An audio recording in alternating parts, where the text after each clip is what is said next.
Welcome everybody back to the Mat, Mobile's Alabama podcast. I'm your host, Scott Wilson. Sit down and get comfortable.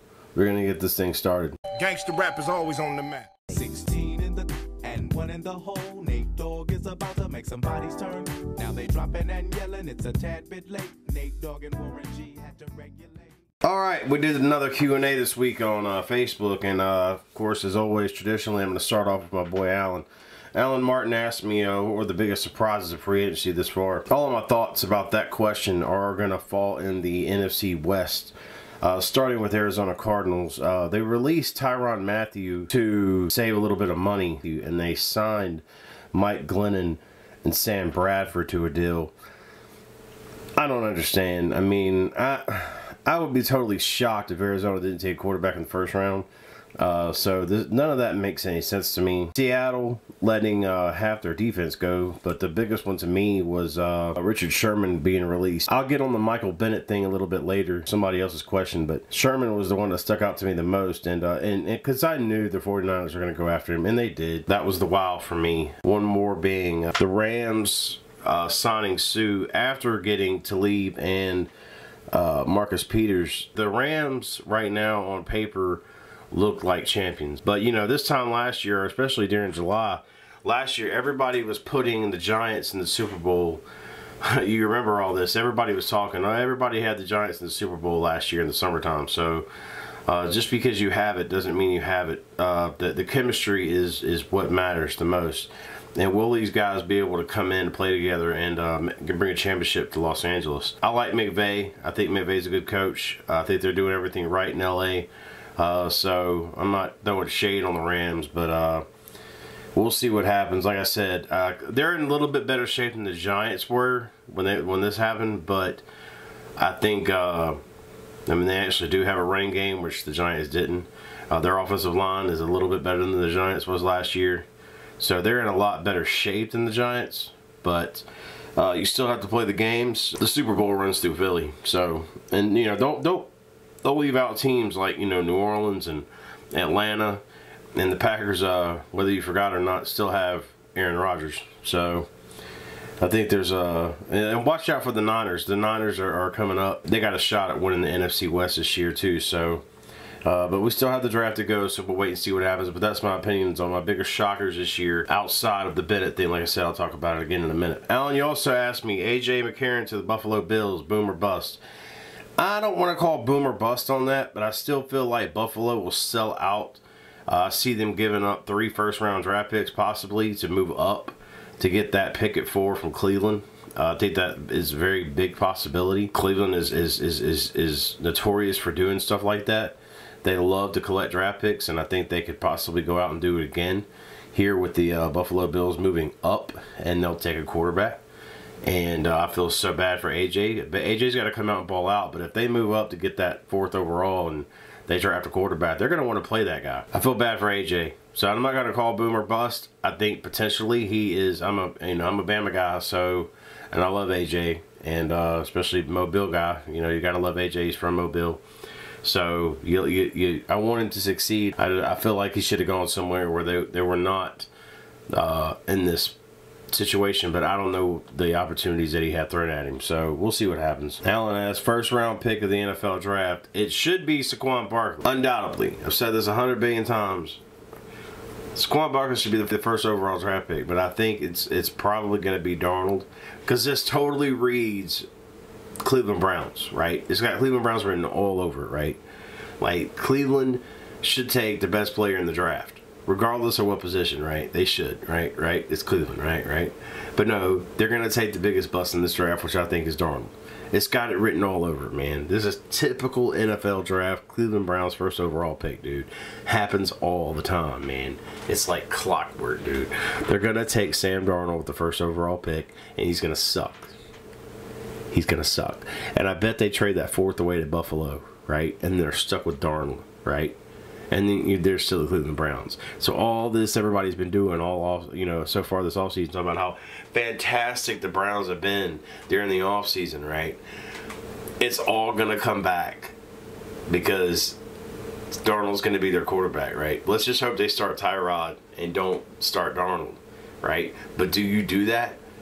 Do you take a quarterback first overall in the draft and not play him? Do you?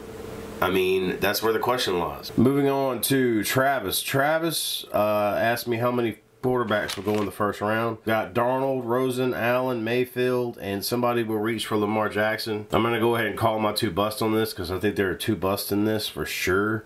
I think Sam Darnold and Lamar Jackson are my 2 busts. Rosen, Allen, and Mayfield I think will be decent. I'm not really sure. I'm not ready to put them starting caliber. I think you're probably going to see at least 3 of these 5 starting this year in the NFL somewhere at some point. I've never been a Darnold fan. I always thought he was overrated. And Lamar Jackson, same thing. He had really good games, but he also had games where I was just scratching my head the entire game. So I also kind of see Lamar Jackson may either somebody trades back into the first round to grab him, or he goes late in the first, and I can almost see him going to 27 to the Saints. If the Saints haven't signed a quarterback by then, I think that could possibly happen. Kind of rolls into my next question with Charlie. Charlie asked me, can you see Johnny Football playing in the NFL? Do you see him landing on a team? Well, my first thought on that is I could see him playing for somebody like New England, and my sleeper with him is New Orleans. I think if New Orleans doesn't sign a quarterback or draft a quarterback by the time the draft rolls around, I could see Johnny Manziel ending up in New Orleans behind Drew Brees. I think there's more of a possibility he ends up in New England. If he ends up on a team at all, I'm just saying hypothetically. If he ends up on a team, I think it's New England and New Orleans. And then you also asked me, Charlie, the starting quarterback. Who will be the starting quarterback week 1 for the Jets?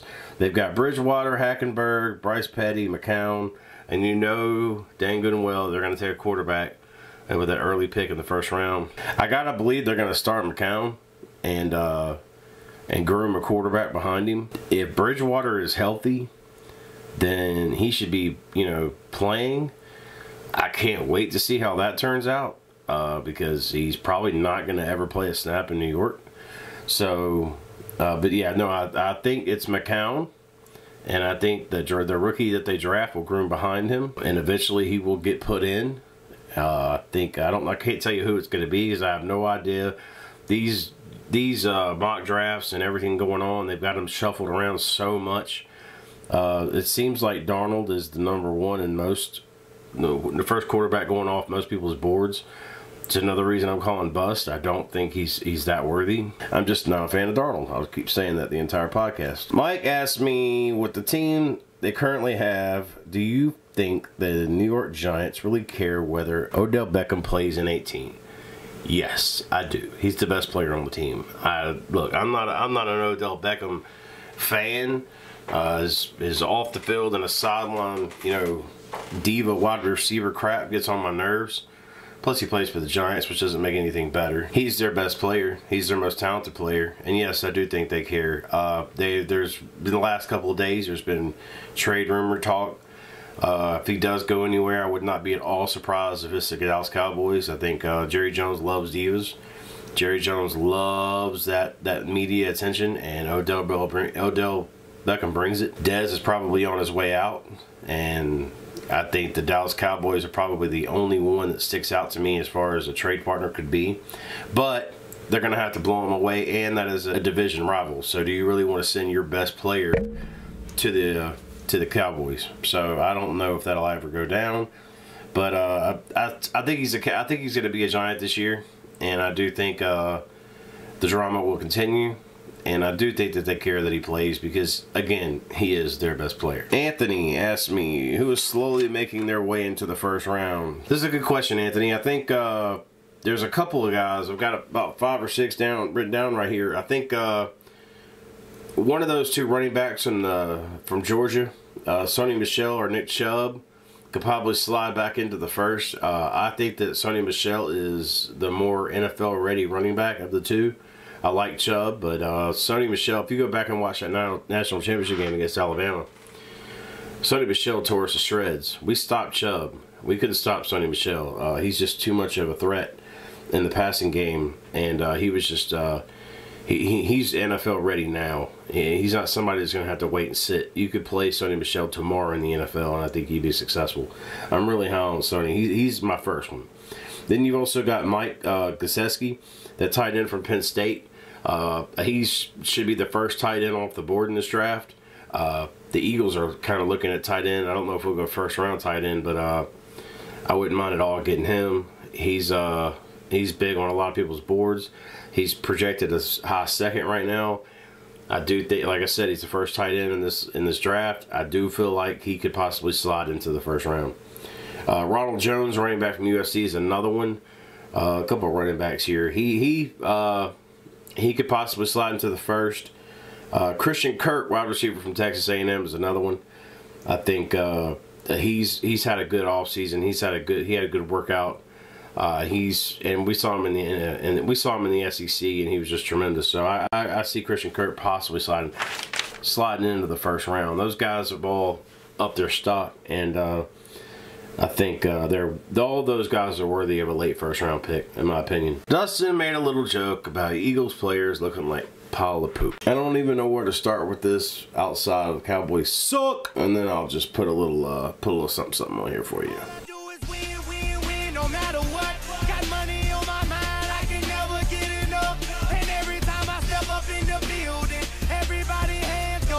Alright, Sam asked me this morning, this was a late one, about my ratings on my Eagles off-season acquisitions and our off-season in general.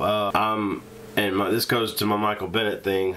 He seems to be owning the message boards and in the media in Philadelphia right now with all his off-season crap. Look, I'll be honest with you, I've never been a Michael Bennett fan. He is tremendous on the field. He is a quarterback nightmare. He is an excellent player.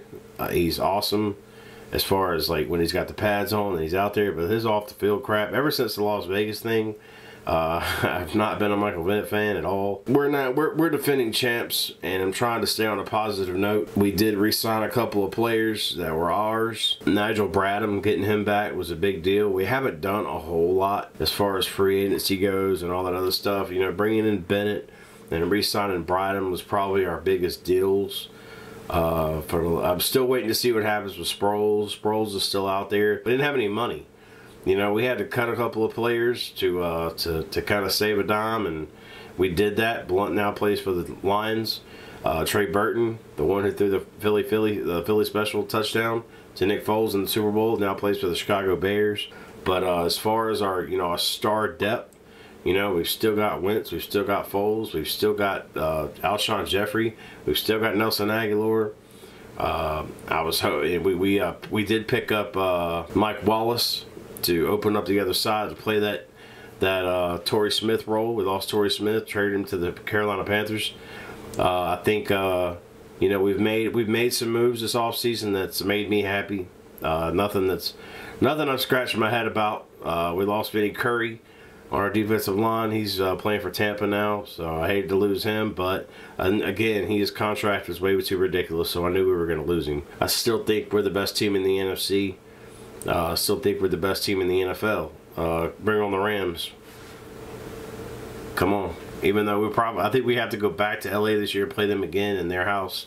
But I mean, we beat them last year when Wentz got hurt. So Foles came in and won this game. So I'm not at all worried about them. I can't wait to see this draft and see how things unfold, and see who the other picks come after, and see how these June releases and things work out. But we'll be back soon, man. You guys stay in touch. See you next time. Gangsta rap is always on the map.